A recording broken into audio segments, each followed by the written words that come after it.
Hello, मैं Rajesh Kumar Karpura academy YouTube channel में आपका हार्दिक अभिनंदन करता हूँ। आज मैं पुनः एक नया वीडियो लेकर आया हूँ। यह वीडियो बीएसटी सब्जेक्ट का है। बीएसटी सब्जेक्ट का एक क्वेश्चन आता है, उदारीकरण किसे कहते हैं। क्वेश्चन क्या है? उदारीकरण किसे कहते हैं। उदारीकरण से आप क्या समझते हैं? उदारीकरण क्या है? ये 3 तरह के क्वेश्चन आपके सामने आएंगे। उदारीकरण किसे कहते हैं, उदारीकरण से आप क्या समझते हैं, उदारीकरण क्या है। तो उसका आंसर हमको यही लिखना है, उदारीकरण। जानते हैं उदारीकरण का क्या अर्थ होता है। एक शब्द आता है उदार। उदार का यहाँ अभिप्राय होता है जो किसी चीज को करने के लिए किसी को छूट दे देना, किसी को कुछ दे देना, बिना लोभ लालच के उसे कुछ दे देना। अपने सामान्य भाषा में हम इसे जानकारी में ले लेते हैं। उदारीकरण का अर्थ होता है किसी को कुछ दायरा से मुक्त कर देना। अब वो भी किसे? तो अर्थव्यवस्था के आधार पर हम बात कर रहे हैं, अर्थ के आधार पर। अब जैसे आपने किसी को रुपया दिया था, बाद में बोले जाओ तुमको हम ये रुपया माफ़ कर देते हैं, दैट्स मीन वहाँ बोला जाता है ये उदार है। या आप कोई कहीं पर कुछ रुपये के आधार पर कुछ करना चाहते हैं और वहाँ आप बोलते चलो मैं ही कर देता हूँ ये, तो वहाँ पर ये कहा जाता है उदार। अब हम देखते हैं व्यापार के क्षेत्र में उदार का क्या अर्थ होता है। तो उदारीकरण का अर्थ है बाजार को मुक्त करना।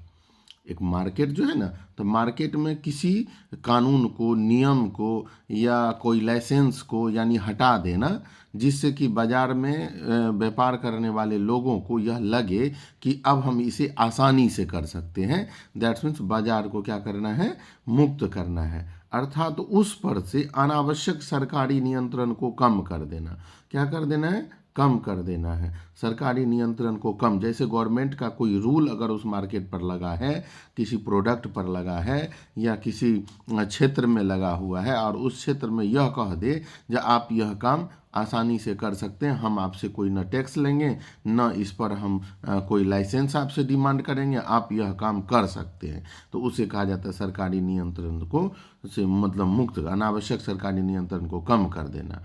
ये हमारा होता है सामान्य अर्थ। अब आगे बढ़ते हैं। इसमें कुछ और विशेष जानकारी, अगर 2 नंबर का क्वेश्चन है तो आप लिख सकते हैं उदारीकरण का अर्थ बाजार को मुक्त करना, अर्थात उस पर से अनावश्यक सरकारी नियंत्रण को कम करना।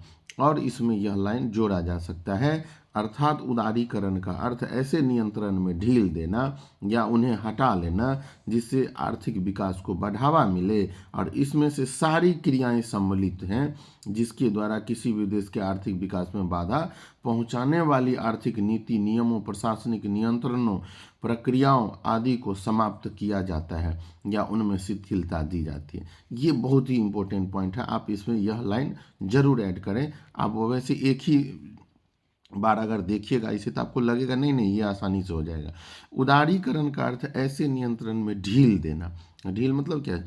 जैसे कोई कंट्रोलिंग पावर है, उसमें थोड़ा सा हल्का उसे छोड़ देना, छूट दे देना, उन्हें हटा लेना या नियंत्रण को हटा देना, वो दायरा को, बैरियर को वहाँ से हटा देना।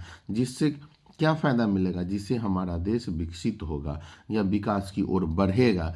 इसमें वे सारी क्रियाएं सम्मिलित होते हैं, यानी ऐसे सारे काम उदारीकरण में शामिल किए जाते हैं जिसके द्वारा किसी देश के आर्थिक विकास में बाधा पहुंचाने वाली, कोई अगर बाधा पहुंचाने वाला है वो नीति बना है जिससे कि आपको लग रहा है हमारा देश नहीं बढ़ सकता है, तो उस नीति को हटाइए। नियम बना है उस नियम को हटाइए। कोई प्रशासनिक नियंत्रण है उसको हटाइए या उसको कम कीजिए। प्रक्रिया, कोई प्रोसेस आपको लग रहा है जो कठिन, इस प्रोसेस से जाएंगे तो बहुत समय लगेगा, इससे हमारा देश जल्दी विकसित नहीं हो पाएगा, तो उसको समाप्त कीजिए या उनमें शिथिल, तत्काल उसे समाप्त कर दीजिए, बाद में फिर लागू कर दीजिएगा। जब हमारा देश विकसित हो जाएगा तब आप उसको लागू कीजिएगा। तो ऐसे क्रियाओं को उदारीकरण कहा जाता है। उदारीकरण का हमको जहाँ तक आशा है आप लोगों को यह उदारीकरण के बारे में जानकारी मिल गया होगा। उदारीकरण का क्या अर्थ होता है? उदारीकरण का अर्थ होता है बाजार को मुक्त करना, अर्थात उस पर से अनावश्यक सरकारी नियंत्रण को कम करना।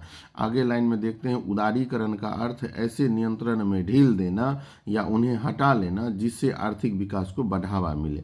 हटाने से फायदा हमारा देश विकसित है, और उनमें वे सारी क्रियाएं सम्मिलित हैं जिसके द्वारा किसी देश के आर्थिक विकास में बाधा पहुंचाने वाली आर्थिक नीतियों, नियमों, प्रशासनिक नियंत्रणों, प्रक्रियाओं आदि को समाप्त किया जाता है या उनमें शिथिलता दी जाती है।